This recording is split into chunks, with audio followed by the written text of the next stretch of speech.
Wild goose. Come, my lads, in the wind. Continued he, taking a draught and flourishing the bottle above his head. Here's fair weather to you in the other world. And if you should be walking the rounds tonight, odds fish. But I'll be happy if you will drop into supper. a dismal creaking was the only reply. The wind blew loud and shrill, and as it whistled round the gallows in the moment, sounded as if it were there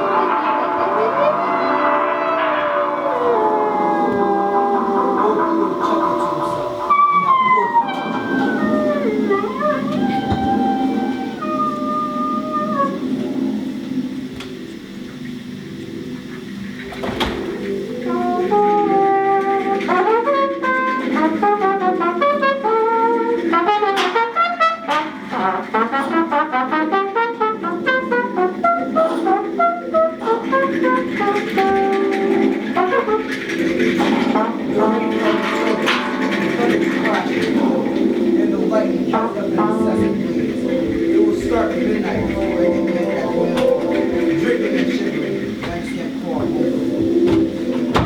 was completely soaked by the storm. The water smoked from without, having diluted and cooled the river within, arrived at the wild goose.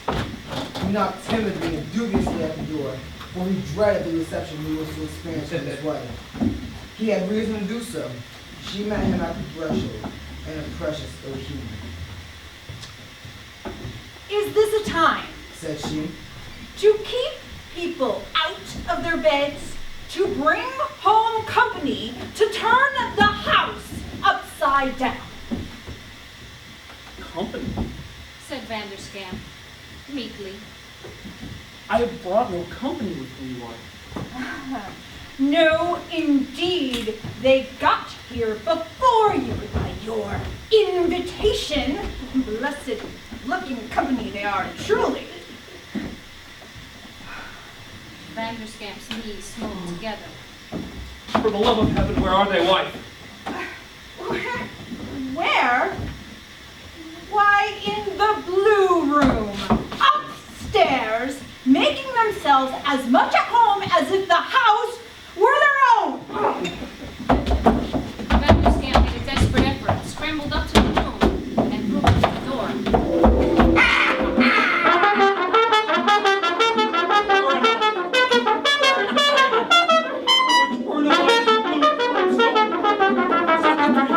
With halters round their necks. Bobbing the cups together. As if they were hobnobbing and trolling the old Dutch freebooters' glee. This is translated into English. For three merry lads be we, and three merry lads be we. I on the land, and thou on the sand, and Jack on the gallows tree.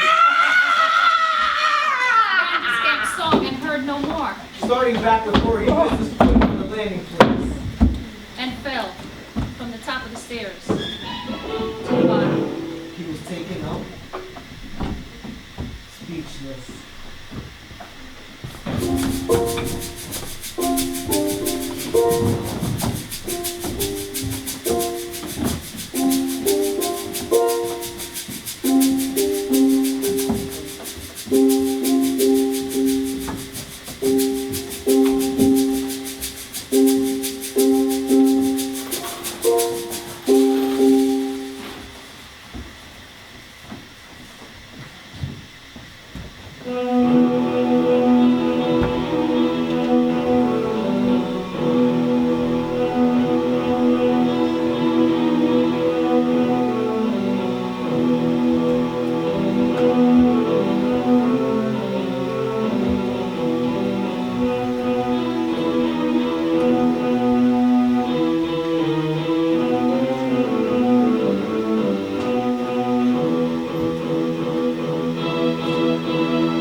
And either from the fall or the fright, was buried in the yard of the little Dutch church at Bergen on the following Sunday.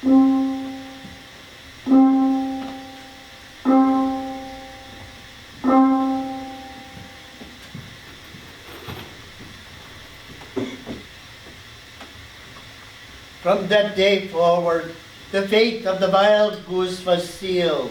It was pronounced a haunted house and avoided accordingly. No one inhabited it but Vanderscamp's shrew of a widow.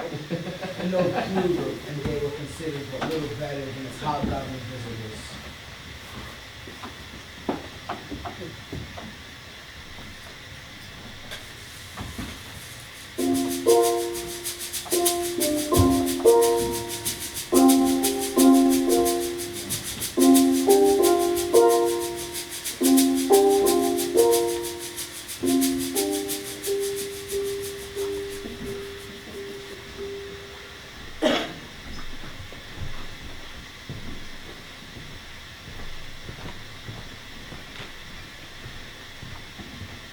Pluto grew more and more haggard and morose. He looked more like an imp of darkness than a human being. He went about muttering to himself, or as some hinted, was speaking to the devil, though unseen was ever at his elbow. Now and then, he was seen pulling about the bay in his skiff, alone, in dark weather, and at the approach of nightfall. Nobody could tell why, unless on an errand to invite more guests from the gallows. Indeed, it was affirmed that the Wild Goose continued to be a house of entertainment for such guests, and that on stormy nights, the Blue Chamber was occasionally illuminated, and the sounds of diabolical merriment were overheard mingling with the howling of the tempest.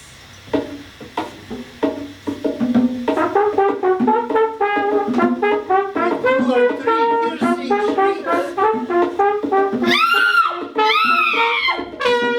In every part of the village, nevertheless, no one thought of hastening to the spot. On the contrary, however, the honest burghers of Communipaw drew their nightcaps over their ears and buried their heads under their bedclothes at the thought of Vanderskamp and his gallows companions.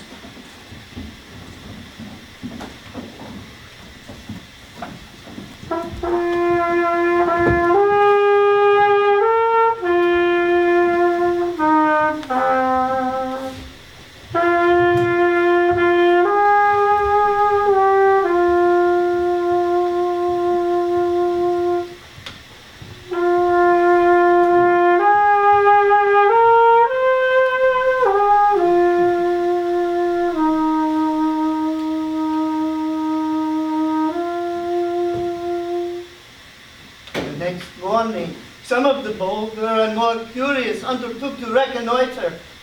All was quiet and lifeless at the Wild Goose. The door yawned wide open and had evidently been open all night, for the storm had beaten into the house. Gathering more courage from the silence and apparent desertion, they gradually ventured over the threshold. The house had indeed the air of having been possessed by devils. Everything was topsy-turvy. Trunks had been broken open, chests of drawers and corner cupboards turned inside out, as in a time of general sack and pillage.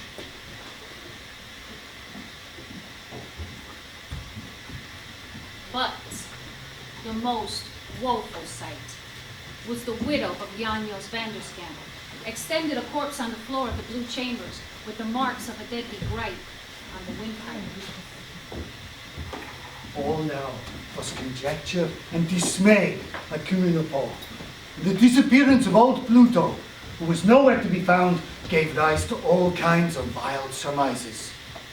Some suggested that the Negro had betrayed the house to some of Vanderscamp's buccaneering associates, and that they had taken up to loot and scattered about. Others surmised that the Negro was nothing more nor less than a devil incarnate, who had accomplished his ends and made off with his dues. Events, however, vindicated the Negro of this last imputation.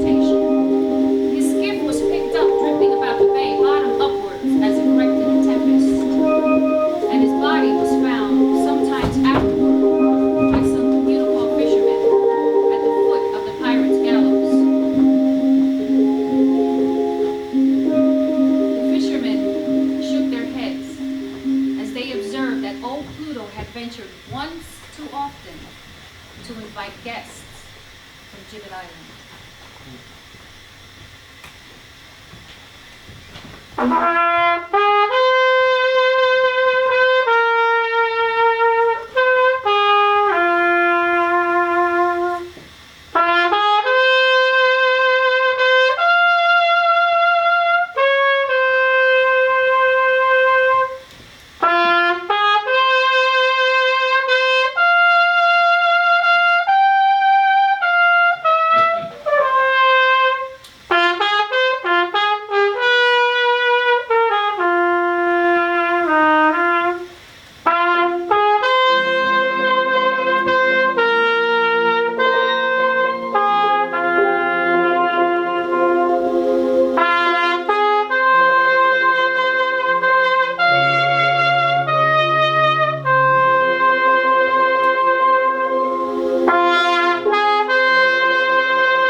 tonight is Washington Irving's short story, A Legend of Communipaw, word for word. This is what you would read if you read the story on the page. So we've brought it to life for you. Thank you so much for coming. Be happy to meet with anybody who wants to talk afterwards. Thank you, actors.